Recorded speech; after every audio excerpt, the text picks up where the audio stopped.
I'm Tenduk Chopil and I work at the Australian National University. In this video, I appear in eyeglasses and in my country, Bhutan's traditional outfit for men called a ko. My particular ko is navy blue in color and I have Asian features with closely cropped hair. My talk today is titled Ensuring Truths and Forms of Responsibilities in Anthropological Representation, Dilemmas of a Home Ethnographer. I did a year's fieldwork as part of my PhD in 2018 in a marginal community in Bhutan. As a home ethnographer, I was welcomed into the community and was given instant and privileged access into some of their most private moments and spaces. In turn, I was expected to document some momentous event occurring in the community, which was beginning to emerge from its historically marginal position into a period of new hope and excitement engendered by the democratization of the country's polity in 2008. The political performance of progress brought about new forms of political rituals in a community that already had a sophisticated Buddhist ritual culture. This development process involved negotiation with not just the traditional local elites, but also with the officials of the state, NGOs, and donor agencies. So the ethnography that I produced had considerable significance as my representation of this community could dictate the volume and types of funding that the community could access.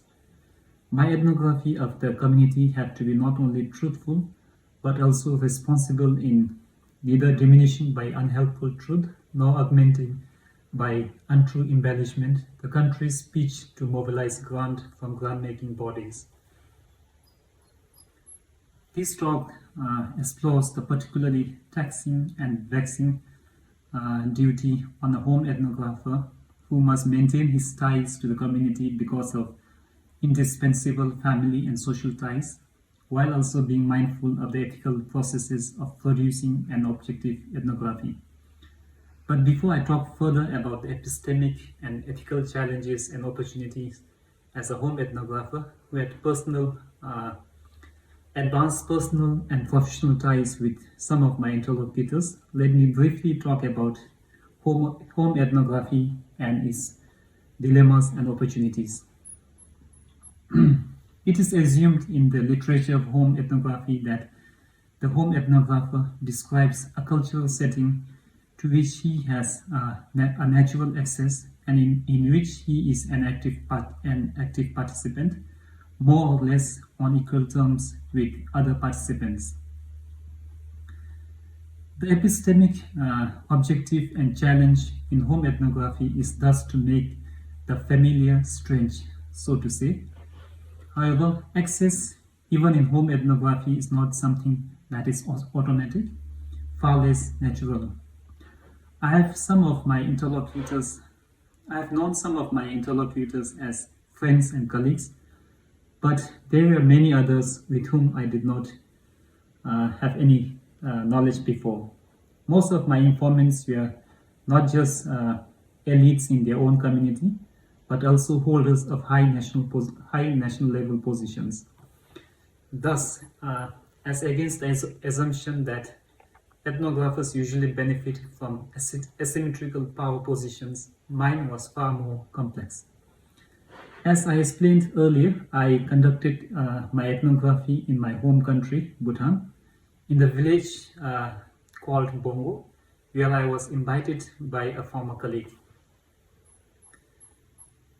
The village had seen exponential developmental projects and also at the same time gentrification. Thus, as it changed fundamentally, my colleague thought that an objectively conducted ethnography could do two things. First, document its old societal structures like its Buddhist culture and pre-Buddhist kinship and community practices. And two, to evaluate and analyze the exact nature and impact of all the changes that were taking place. Thus, conducting a home ethnography is not only a quest for scholarly truth, but it is a search for objective facts on the ground that have immediate applied utility apart from the normative scholarly contributions. Truth itself takes differentiated forms. Like the Buddha's categorization of truth, the search of a home ethnographer's truth is to be factual, impactful, ethical, and reciprocal. But before proceeding further with these themes, I would like to talk briefly about my ethnographic findings and see how they shaped my ideas of anthropological truth and responsibility. Here you can see a picture of Bongo village.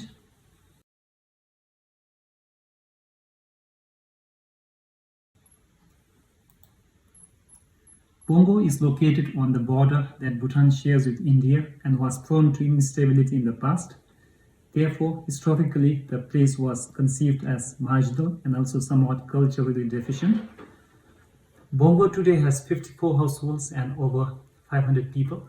It has most basic civic amenities like a village clinic with an ambulance, a school with 70 students and 8 teachers, farm road, many modern farm technology, electricity, TV, and mobile internet connectivity.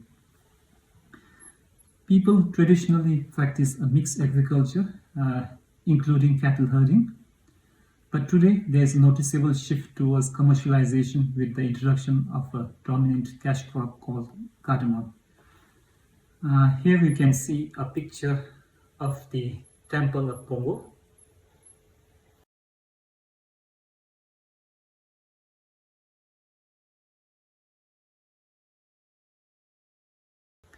The first thing that struck me about this community was its seeming conservatism. There were constant monthly rituals performed in its temple, community temple, which is located at the heart of the village. The contrast of the temple's display of wealth and sophistication contrasted visibly with the comparatively unassuming houses of the people and their simple lives. However, the people seemed proud of the fact that the temple was seen to be a fountainhead of not only its culture, but its social and economic organization.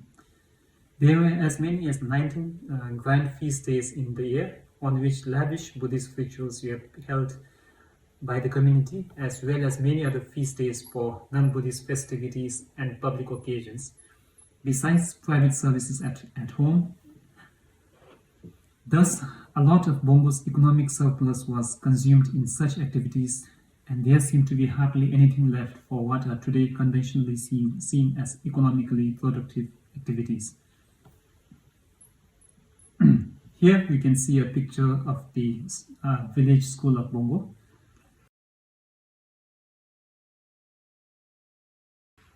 After a year spent observing the community, I found that this culture may seem pervasive, but it was certainly not old. In fact, this Buddhist influence turned out to be only as old as the advent of modern school education in the 1950s and the dramatic changes that it brought about. Counterintuitively, the early education brought about an allegiance towards the elite culture of the Bhutanese state, which was then marked by Buddhists as against economic pursuit. Because Bongo is located close to the British Indian hill stations of Darjeeling and Kalimpong, where many of the early students were able to pursue higher education, school education in Bongo was extremely successful. By the late 1980s, there were many educated members from the community who had become influential state officials. The Bhutanese state at that time was a fundamentally Buddhist one, and thus the elites of the community replicated the state culture in their own community. The gentrification and or development of the community could only be ever completed with the adoption of the elite Buddhist culture in a process called religious upgrading by Ortner. These progressive and gentrifying members of Bongo's community, for them, the association with pre-Buddhist cultural practices that Tucci, a now legendary Italian scholar of Tibet, has called the people's folk religion, was seen as backward and undesirable. My colleague who invited me to Bongo was a mid-level and an influential public servant, and so were the many public servants from the village, including the country's Minister of Home Affairs. And here you can see a picture of the Buddhist ritual performed in the community.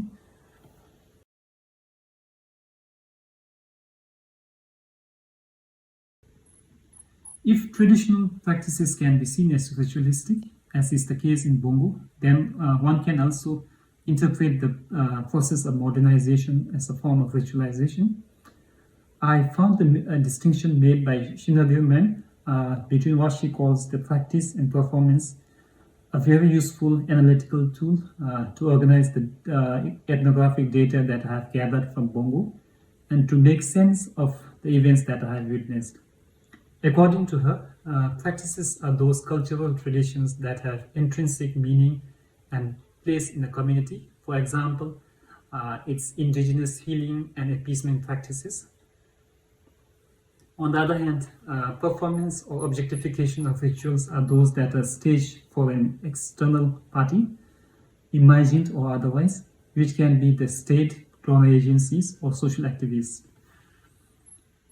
In Bongo, there is a term in which some old ritual forms are being undermined, but in their places, new ritual forms are emerging, among which are the ritualized performances of political campaign, sponsored feasting in the ceremonies to inaugurate community development projects, all of which are enabled through political involvement. In the end, motivated by political imperative to stage performances of development and progress, development activities are increasingly emerging as new forms of secular rituals, which are supplanting older Buddhist and indigenous rituals for the community that needs to continuously objectify their existence in outward and perceptible ritual forms. And here you can see the picture of the country's Minister of Home.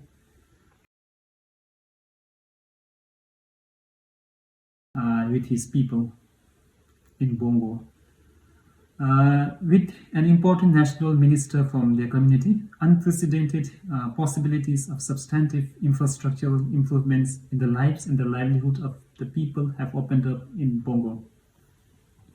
Therefore, during my fieldwork, I have witnessed a flurry of activities from construction of modern pour flush toilets to concrete footpath network crisscrossing the whole village. From cooperative agricultural production to mechanization of farm activities, and from saving schemes to promotion of homestay tourism. Here you can see alternatively pictures from a footpath construction project where people have been engaged, and also pictures from a project inauguration party.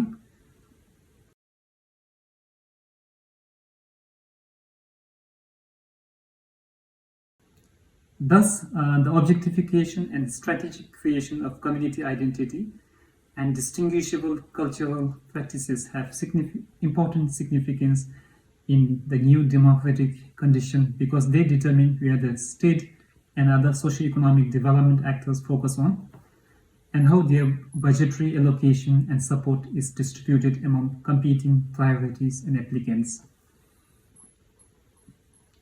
Similarly, there are multiple competing imperatives for a home ethnographer.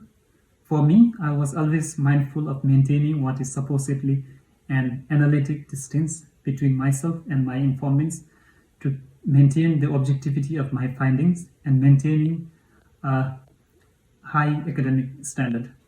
However, there are competing expectations not only from myself, but also from my informants who invited me to observe their changing cultural practices and emerging infrastructural and societal developments. Thus, there was no dispute on the need of, while there was no dispute on the need for objectivity and rigor, there was certainly a tension between producing a theoretically sophisticated but practically useless ethnography, where facts are made subservient to theoretical needs, or to focus inductively on facts and we represent them as they are in terms of data that has immediate practical utility.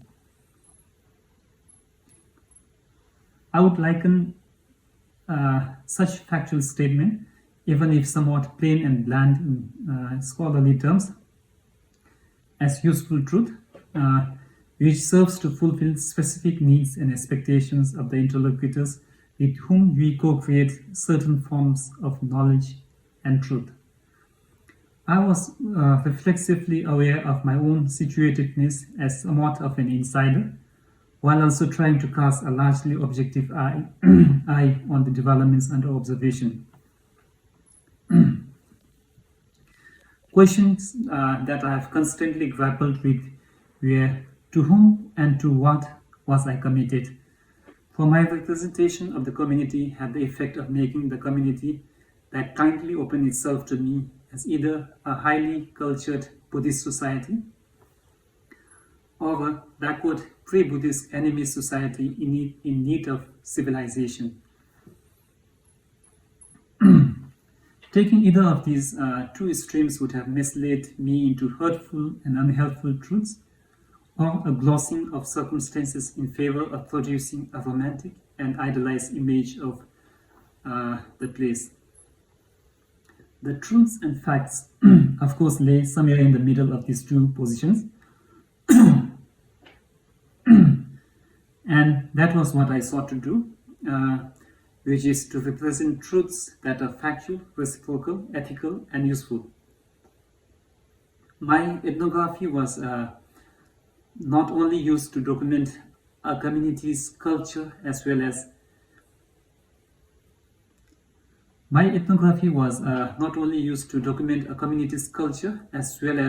an instrument of evaluating the infrastructural development of the community, but it also ended up being used to produce data that could further be used by the promoters of the community in their interactions with potential grant-making bodies and government officials. Thank you.